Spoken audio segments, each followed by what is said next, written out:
So I've been having an interesting little exchange on Instagram about this video, and I just want to kind of go through it because I think the video and the reaction to it, kind of in a nutshell, hits on some of the big things that are a big problem in the music industry. And myself, as a professional music educator who works a lot with neurodiversity, young people without the resources to pursue their passions.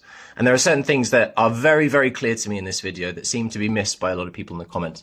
So I'm just going to take you through it. This is Symphonique, who's clearly a great piano player. But I actually, I'll be honest, I find the video quite reprehensible, the way it ends, to be honest. So let's talk about it. Just to preface, I am an autistic adult. I self-diagnosed. I am an autistic educator. And some people advocate that we should be killed, that it's a disease that could be cured. And, if you find out your kid's going to be autistic, you should not have the kid because we are better off not in this world. So that's the context, and that's kind of why I feel I have to do this video. So I just want to just play it and you'll see. So first of all, the video is of a gentleman playing the piano at an event, and a young boy comes up and starts playing with him. And he takes it as the kid being disruptive and trying to put him off. And I just want to take you through why it's clear that that's not the case. Here we go. Let's just start. Look at the smile on his face. Look at this kid. Look at this kid. This kid is super, super excited. I'm going to be a bit shaky with the camera, unfortunately. He's so happy. He does a little experimental play. Look where he's looking. Is he looking at the piano player? Is he thinking, oh, I'm going to mess with this guy? No, he's looking at the piano. He's looking at the keys. He's like, wow, this guy's hands are amazing. I want to do that. I want to do that. I'll do it a bit. And he's like, well, he's not stopping me. And did you see that? Did you see that movement? Did you see the movement of his hands? I can't rewind because it's Instagram. But he moves his hand. I'll actually refresh the page because I want you to see that again. This is a kid trying to be a piano player, yeah? This is not a kid trying to make fun of a piano player. Look at the raise. Hold on. Try and get it. Look at that! That is a kid trying to be a piano player, yeah? Using the full force of his arms, looking like a keys player, trying to mimic the people he's seen.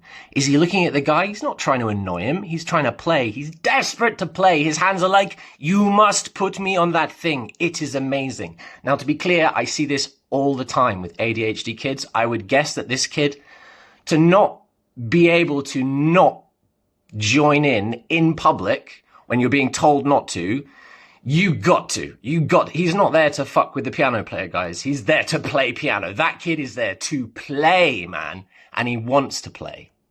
And he's playing, and he's like, I can play. Can I play? Look at him. Listen to the rhythms. He's trying to match the rhythms. He's trying to play piano and match rhythms. He's trying to play with him. And what does our guy do? Completely ignores him and gets told off. He's like, but I want to play.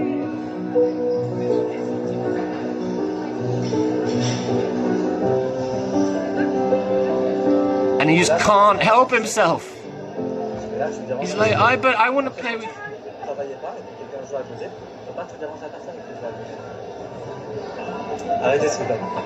Now I want to tell you two stories of a day out. Young boy doesn't have a piano at home. It's too small. It's too expensive. He can't play at home. He's seen the piano played a couple of times, but he's never had the chance really to play one. He's looked at piano players and they're super interesting. He doesn't know how they work. And this young man has ADHD, which means his attention can be hyper-focused. And if he sees something, that is a thing that just has to happen. And if it doesn't happen, it literally hurts. So these are two stories. It's still one story. They go out to an event. He sees a piano player. He's fascinated. He stands by for a bit. Eventually he thinks, oh, maybe I can play with him. He starts to do a little note or two. He doesn't get told not to. And he starts responding to the music. He then gets told off. He gets in trouble. He gets sent home. He's grounded. His parents have told him, don't go out in public, don't touch things that aren't yours. He goes home, and anytime he thinks about that experience, it hurts. He thinks he was embarrassed, he was humiliated, he was ashamed.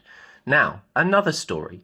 The same young man goes to an event, sees a piano, is magical, is super mesmerized. There's a keys player playing. He goes, he plays a note.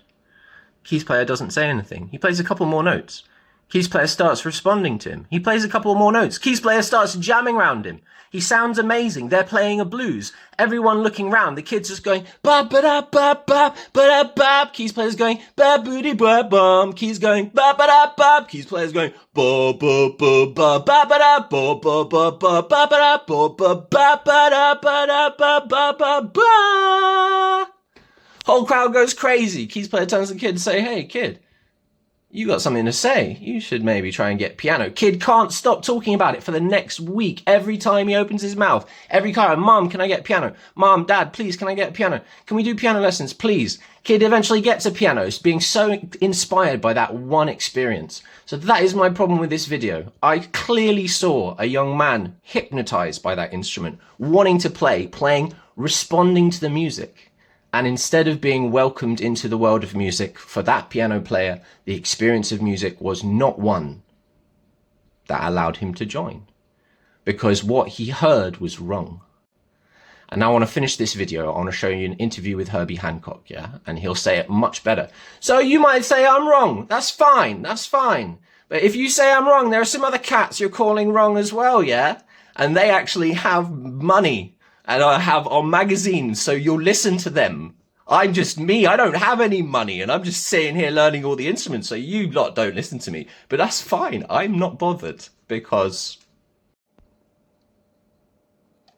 I will hold the phone for the entire duration of this video.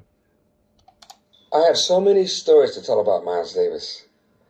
And one of my favorite ones is when we were performing in, I believe, Stuttgart, Germany. This was about 1963 or maybe early 64. I think it was 63. If I'm holding it, you have to watch it. That's the deal. Just as I am today, I've always been interested in science since I was a kid. So I'm always buying, now it's computers and it's, video cameras and the newest and the smallest technologically advanced things. At that time, it was tape recorder. It was before cassette. So I bought a brand new Uher, portable reel-to-reel tape recorder, which at that time was the smallest in the world, one of the smallest in the world. And so one of the big problems that Miles had with me was that I would take the tape recorder, and I remember specifically this time that I would carry the tape recorder on stage, and I would take my little microphones, 2 small microphones, because it was stereo, crawl under the piano and set the microphones up. But usually at about that time,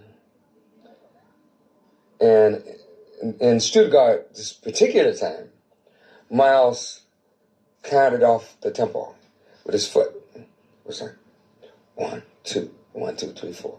Well, I was still under the piano. I was supposed to start, and I was still under the piano. Miles looked up and went, "Ah." So he had to start it again. Now, finally we started and everything was fine. That story's not that relevant, to be honest. We were playing So What, one of Miles's compositions from the late 50s, I guess. And Tony Williams was playing drums, Ron Carter bass, Wayne Shorter saxophone, and it was a really hot night. The music was tight, it was powerful, it was innovative, and fun. We were having a lot of fun, and the music was on. Tony Williams was burning on his drums, and So right in the middle of Miles's solo, when he was playing one of his amazing solos, and I'm trying, I'm in there and I'm playing. Right in the middle of his solo, I played the wrong chord. A chord that it just sounded completely wrong. It sounded like a big mistake. And I did this and I went, oh, like this. I put my hands around my ears. And Miles paused for just a second. And then he played some notes that made my chord right. He made it correct. Which astounded me. I couldn't believe what I heard. Baby. Miles was able to make something that was wrong into something that was right, with the power of the choice of notes that he made and the feeling that he had. And so I couldn't play for about a minute. I couldn't even touch the piano. But what I realize now is that Miles didn't hear it as a mistake. He heard it as something that happened, just an event. And so that was part of the reality of what was happening at that moment. And he dealt with it. He found something that, since he didn't hear it as a mistake, he felt it was his responsibility to find something that fit. And he was able to do that. That taught me a very big lesson about not only music, but about life. We can look for the world to be as we would like it to be as individuals, make it easy for me, that idea. We can look for that. But I think the important thing is that we grow. And the only way we can grow is to have a mind that's open enough to be able to accept situations, to be able to experience situations as they are and turn them into medicine, turn poison into medicine. Take whatever situation you have and make something constructive happen with it. That's what I learned from that situation with Miles. So that's all very well and good, but why was I quite upset when I started recording this video? And I've had a chance to breathe now, so you'll notice I'm a bit less. As an autistic person, I get a very physical response to strong emotional stuff or any like conflict or whatever. So as I've been recording this video, I've seen replies popping up of people basically saying, what are you talking about? You're full of shit. And this is kind of why the end. Let me just show you the end and I'll pause it.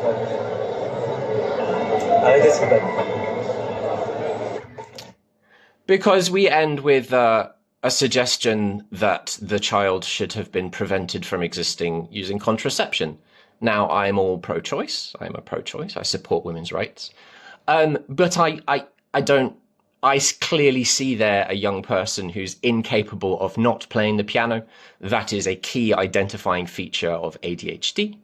And the suggestion that we neurodiverse people should be euthanized is de rigueur in several places around the world, and has been even suggested to me by professionals, quote, professionals in the UK. So yeah, I have quite strong feelings on this, and I'm right. So see ya.